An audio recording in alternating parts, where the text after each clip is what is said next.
A flash at the curb, a sting under the ribs.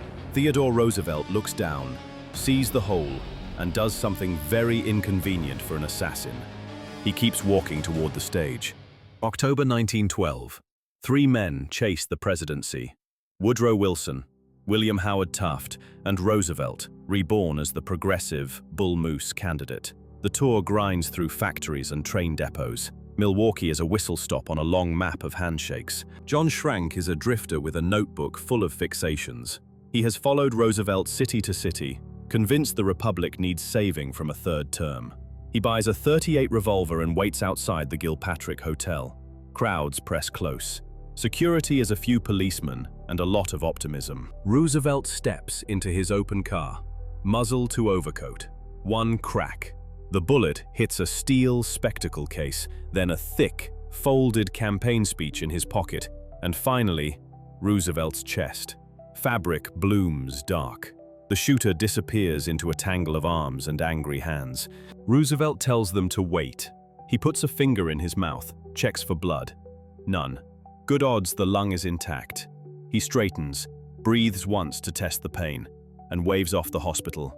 Take me to the hall. The car door shuts on the argument. Backstage is chaos. A chair, a doctor with a pleading face. Roosevelt stands up instead. He buttons his coat as best he can and steps into the glare of the Milwaukee auditorium. The audience has come for a speech. They are about to get a medical demonstration in stubbornness. He raises a hand for quiet. He tells them he has been shot.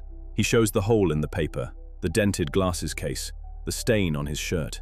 Then he adds the line that will headline every paper the next morning. It will take more than that to finish a bull moose. The crowd stops breathing and then remembers how. He speaks for nearly an hour and a half. The pace is slower than usual. The voice is rough. He leans on the lectern when the pain grows sharp and pushes on when it eases. The folded pages that slowed the bullet also hold his notes. He uses them anyway. Police drag Schrank from the scene before the crowd can pass its own sentence.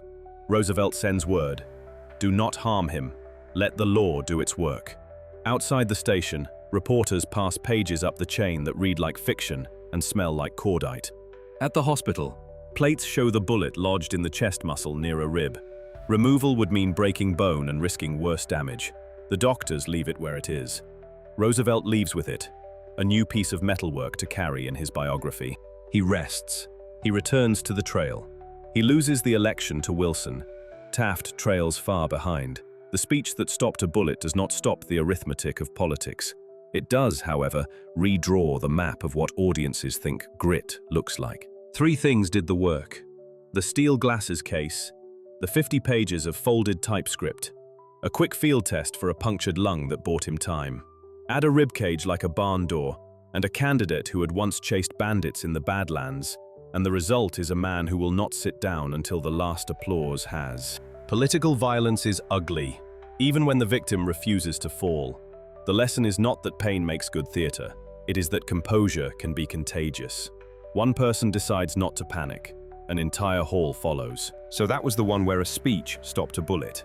Paper slowed the lead, nerve carried the voice.